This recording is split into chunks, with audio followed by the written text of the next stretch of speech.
Que a graça do nosso Senhor Jesus Cristo, o amor de Deus, o Pai, e a comunhão do Espírito Santo sejam conosco, hoje, aqui, nesse momento e sempre. Amém? Qual é o meu lugar? A pergunta de hoje para nós. Quando olhamos para a nossa vida, eu consigo determinar qual é o meu lugar, qual é o nosso lugar, qual é o meu lugar na família, qual é o meu lugar na igreja, qual é o meu lugar na sociedade.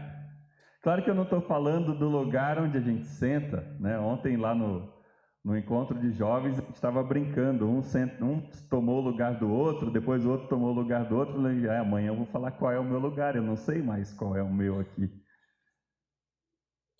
Também não estou falando do lugar que você com frequência gosta de sentar aqui na igreja. Tem gente que gosta mais de sentar ao fundo, tem gente que gosta de sentar mais à frente.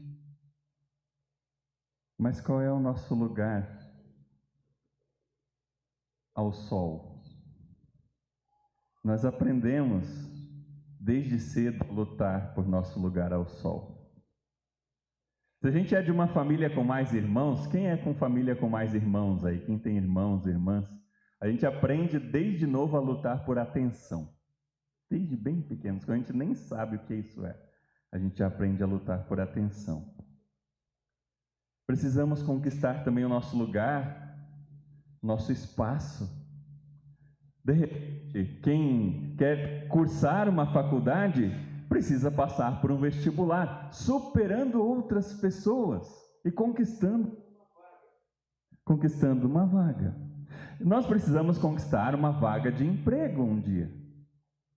E aí a gente precisa se destacar positivamente em relação às outras pessoas que se candidataram. Foi assim quando eu vim para Guarulhos também. Eu tive que me apresentar, fazer um bom currículo aqui na comunidade. Nós aprendemos que para conquistar o nosso lugar, nós precisamos nos destacar.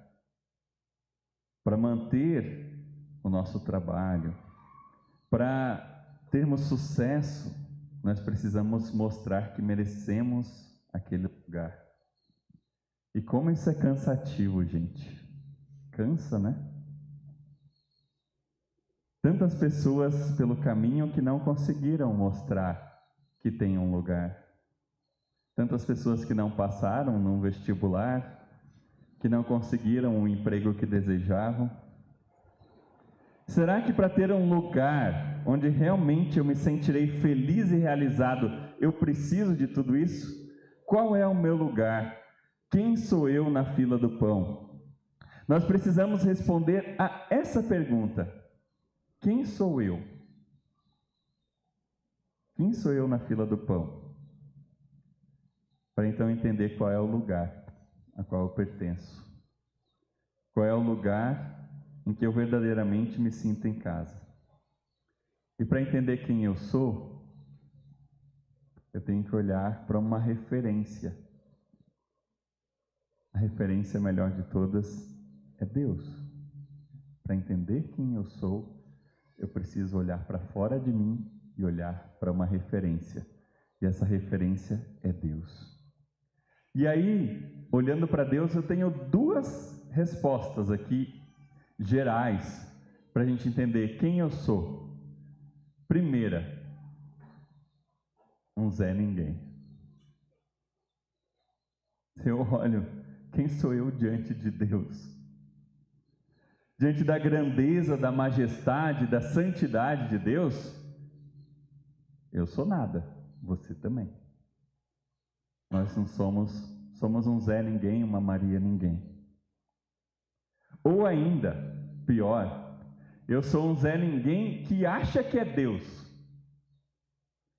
que acha que tem o poder da vida nas mãos, que sabe tomar as melhores decisões, que não precisa consultar ninguém, que sabe o que é o melhor. Um Zé Ninguém que acha que é onipotente. Em Romanos 3:23, a palavra diz: todos pecaram e carecem da glória de Deus. Ou seja, todas as pessoas são pecadoras e não têm a glória de Deus. Todas as pessoas são dependentes de Deus.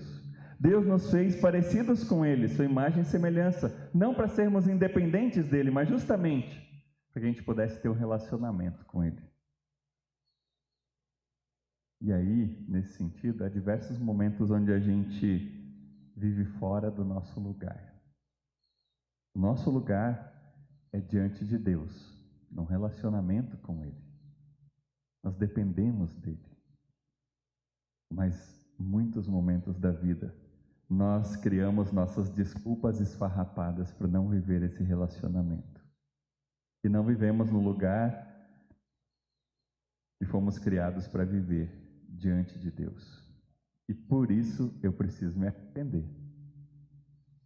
Me arrepender e voltar para Deus. Eu sou ninguém diante de Deus, pequeno, dependente da graça.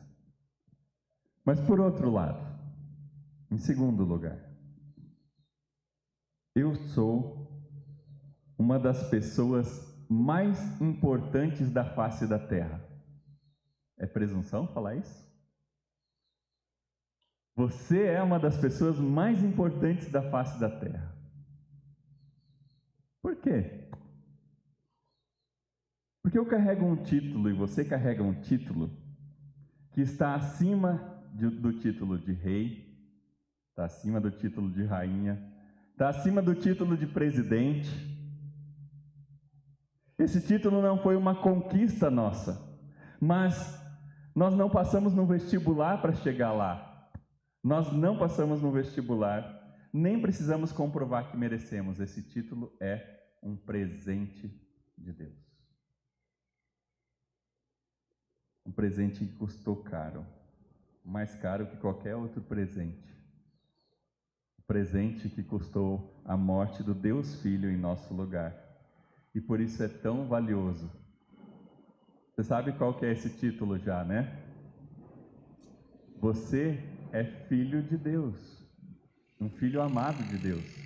Você é filha de Deus, uma filha amada de Deus. Isso é um título que está acima de reis, de presidente, porque Deus é onipotente e grandioso, e a gente dizer que é filho dele não é pouca coisa. Por isso, essa graça nos coloca num lugar de privilégio. Num lugar onde eu posso realmente me sentir, nossa, realmente eu sou agraciado e privilegiado, uma das pessoas mais importantes da face da terra, junto com milhões de pessoas. Porque Deus me amou, porque Deus te amou e fez seu filho. Se essas duas coisas estão claras para vocês, eu sou um Zé Ninguém e eu sou muito importante, dos mais importantes, a gente agora pode ler o texto bíblico e entender melhor. Lucas capítulo 14, 7 a 14, a palavra de Jesus. Lucas 14, 7 a 14.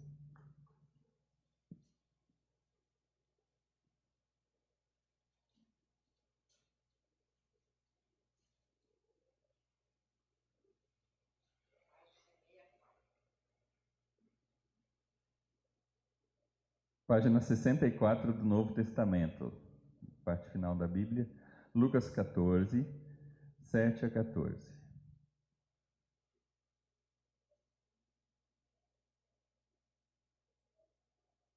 São palavras de Jesus. Encontraram? Vamos então ler essa palavra. Certa vez, Jesus estava reparando como os convidados escolhiam os melhores lugares à mesa. Então ele fez esta comparação. Quando alguém convidá-lo para uma festa de casamento, não sente no melhor lugar, porque pode ser que alguém mais importante tenha sido convidado. Então quem convidou você e o outro poderá dizer a você: dê esse lugar para este aqui. Aí você ficará envergonhado e terá de sentar-se no último lugar. Pelo contrário, quando você for convidado, sente-se no último lugar. Assim, quem o convidou vai dizer a você: meu amigo, venha sentar-se aqui num lugar melhor. e isso será uma grande honra para você diante de todos os convidados. Porque quem se engrandece será humilhado, mas quem se humilha será engrandecido. Depois, Jesus disse ao homem que o havia convidado: quando você der um almoço ou um jantar, não convide os seus amigos, nem os seus irmãos, nem os seus parentes, nem os seus vizinhos ricos, porque certamente eles também o convidarão e assim pagarão a gentileza que você fez. Mas quando você der uma festa, convide os pobres, os aleijados, os coxos e os cegos, e você será abençoado. Pois eles não poderão pagar o que você fez, mas Deus lhe pagará no dia em que as pessoas que fazem o bem ressuscitarem. Até aqui, palavras do Senhor. Vamos dizer juntos: louvado sejas Cristo, louvado sejas Cristo. Você pode deixar a Bíblia aberta, se você quiser. Temos aqui duas histórias ou parábolas, comparações contadas por Jesus. A primeira brota de uma observação. Ele está olhando o pessoal, escolhendo os melhores lugares à mesa. Pessoas muito religiosas estavam ali disputando os melhores lugares de Jesus nas festas de casamento. Para a gente, isso soa um pouquinho estranho, isso que ele está dizendo aqui, porque não é muito a nossa cultura. A gente até tem uma divisão de lugares na festa de casamento, né? Qual é o lugar de destaque na festa de casamento? Aí geralmente nas festas tem a mesa dos noivos, aí senta os pais, as mães dos noivos, né? Sentam os mais próximos. A gente tem até uma divisão. Mas naquela época existia, a gente pode pensar numa mesa maior, talvez. E então, isso lá no Espírito Santo muitas vezes era assim, naquelas festas lá no interior, aquela mesa comprida. E aí lá na ponta sentavam os noivos. E aí então, o que acontecia na época de Jesus? As pessoas mais chegadas, mais amigas ou mais importantes iam sentando mais na cabeceira, perto dos noivos, até chegar ao final, onde eram as pessoas que eram convidadas, mas não eram tão conhecidas assim. E aí então existia uma certa disputa, assim, mas quem será que é mais próximo do noivo e da noiva? Quem será que é mais amigo? Quem será que é mais importante nessa festa? Para daí então sentar nesses lugares de destaque. E quando Jesus diz sobre isso, para sentarmos no último lugar e esperar que sejamos levados para um lugar melhor, Jesus não está ensinando só regras de etiqueta. Jesus não está falando para você não ser simplesmente o entrão da festa ou a entrona da festa que vai se colocando em qualquer lugar. Mas Jesus está passando um ensinamento. Nós gostamos de escolher os melhores lugares. Isso faz parte da nossa vida. Não é assim, quando eu vou ao cinema, aí eu quero escolher, os lugares ficam bem no meio, mais em cima um pouquinho, né? Não é assim? Eu quero os melhores lugares. Quando eu vou ao restaurante, eu quero um lugar mais aconchegante. Quando eu vou em diversos lugares, eu vou sempre querer escolher um lugar melhor. Faz parte de nós. Por isso é importante olhar para nós mesmos e percebermos se nós estamos vivendo como filhos amados de Deus. Isso o Vinícius disse na leitura de Hebreus para a gente, se nós estamos vivendo como filhos de Deus na prática, ou como o Zé Ninguém que quer ser Deus. Se eu sei que eu sou amado incondicionalmente por Deus, que eu não dependo, isso é muito importante. Eu não dependo que as outras pessoas digam para mim o quanto eu sou importante. Eu não dependo que as outras pessoas me afirmem e digam: nossa, como você é valoroso ou valorosa. A gente até gosta disso, em alguns momentos a gente precisa de certas validações, mas eu não dependo disso. Porque eu sei que eu sou amado por Deus. Porque eu sei que eu sou validado e validada por Deus. Porque Ele me fez seu filho e sua filha. Então, se eu sei isso, que eu não dependo do meu sucesso, do meu desempenho no trabalho ou na escola para ser alguém, que eu não dependo que a minha família concorde com tudo que eu faço e goste de mim mais do que as outras pessoas, eu tenho a tranquilidade Tranquilidade de não precisar aparecer tanto. A tranquilidade de não precisar aparecer como aquele que é o benfeitor, que faz tudo certo, que é a pessoa que todo mundo gosta. Eu tenho um lugar no banquete do céu junto com Jesus. Por isso eu posso ser humilde nos pequenos banquetes da terra. Olhar ao meu redor, considerar as outras pessoas e até, por que não, negar a mim mesmo em alguns momentos. Negar a minha vontade. Dar a chance para outra pessoa, para que ela tenha aquela chance. Só quem sabe o quanto é importante, quanto nós somos importantes, pode fazer isso com tranquilidade. Quem vem com a baixa autoestima, simplesmente dizendo eu sou um Zé Ninguém, não tenho espaço no mundo e senta no último lugar como um Zé Ninguém, a gente não está cumprindo o nosso papel de abrir mão de nada. A gente está se colocando como o Zé Ninguém da história. Mas se eu sei que eu sou filho de Deus e filha de Deus, amado de Deus, das pessoas importantes da terra, então por isso eu posso abrir mão desse privilégio e deixar as outras pessoas sentarem mais à frente, ou seja, que as outras pessoas tenham chance. Com amor que serve, que dá oportunidade aos outros, perto dos reis dos reis. Isso não significa, gente, que a gente vai sobreviver nesse mundo sem lutar por um lugar. A gente vai ter que lutar sim. O mundo é assim.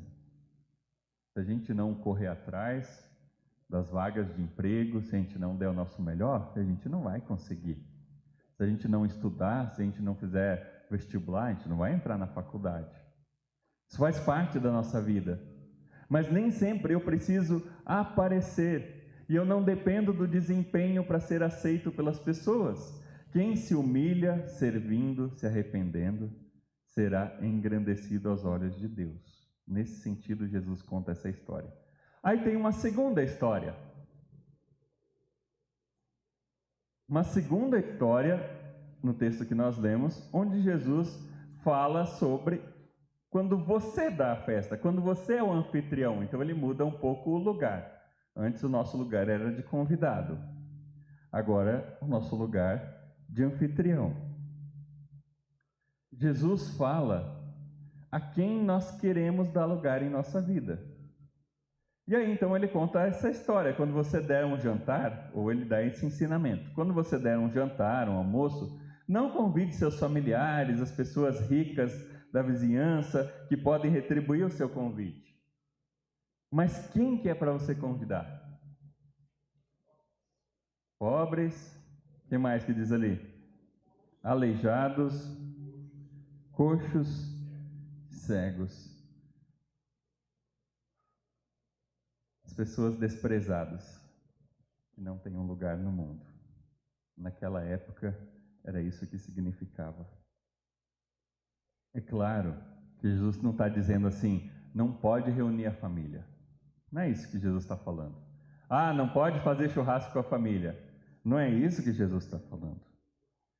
Mas ele está falando para a gente ir além do churrasco com a família. De ir além, de olhar ao redor, de convidar às vezes pessoas improváveis. Se você sabe que você é amado por Deus, filho de Deus e filha de Deus, que não precisa da bajulação de ninguém para se sentir alguém na vida, se o seu lugar no banquete do céu está reservado, porque nós cremos na ressurreição, como Jesus disse no versículo 14, então você pode abrir mão do seu conforto e em certos momentos convidar alguma pessoa não tão óbvia assim, para um almoço, para um bate-papo, para um café. Vocês já fizeram isso? Convidar pessoas que não eram óbvias, que não eram da família. Vamos pensar um pouquinho mais próximo de nós. Quem sabe convidar alguém que está começando a vir na igreja. E aí você começa a conversar, a criar laços. Ponto terceiro, você diz, vamos tomar um café? Vamos fazer um churrasco lá em casa? Quem sabe abrir as portas por ali, convidando as pessoas improváveis? Mas especialmente, convide alguém que você sabe que está passando por dificuldades. É um desafio para você e para mim. Sair da nossa zona de conforto.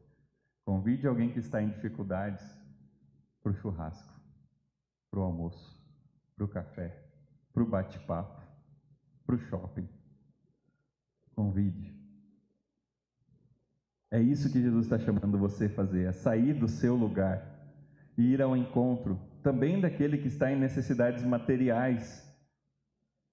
Não é necessário que a pessoa se sinta grata, que ela te diga o quanto você é importante para ela. Você não está convidando para receber nada em troca, nem um agradecimento. Mas você está convidando sim, porque o seu coração quer seguir o coração de Jesus, os passos de Jesus. Para encerrar, eu me baseio aqui nas palavras da pastora Gislaine e do pastor Renato Endlich. Todas as pessoas anseiam por um lugar. Todas as pessoas têm necessidade de ter lugar. Também sofrem diante da dolorosa e cruel competição por lugar. Há quem hoje continue não sendo vista e não tendo lugar. A todas as pessoas, a boa nova é: em Jesus Cristo há lugar. Em Jesus Cristo há lugar. À mesa do reino de Deus podem se achegar de pessoas de todos os cantos, como está em Lucas 13. Há sempre lugares disponíveis, como está em Lucas 14. E Jesus mesmo foi preparar esse lugar, como está em João 14:3. E a partir desse lugar, que acolhe quem tem fome e sede de auxílio, de justiça, de dignidade, de companhia, de paz, é nesse lugar que o amor é despertado. Quem é abraçado diante dos seus não lugares, abraça também aqueles e aquelas que a sociedade ignora. Aqueles que na sociedade choram, sofrem, são maltratados, excluídos e até calados. Quem se sabe e confia ser recebido na mesa da comunhão, busca o reino de Deus em primeiro lugar e o torna conhecido e visível na prática.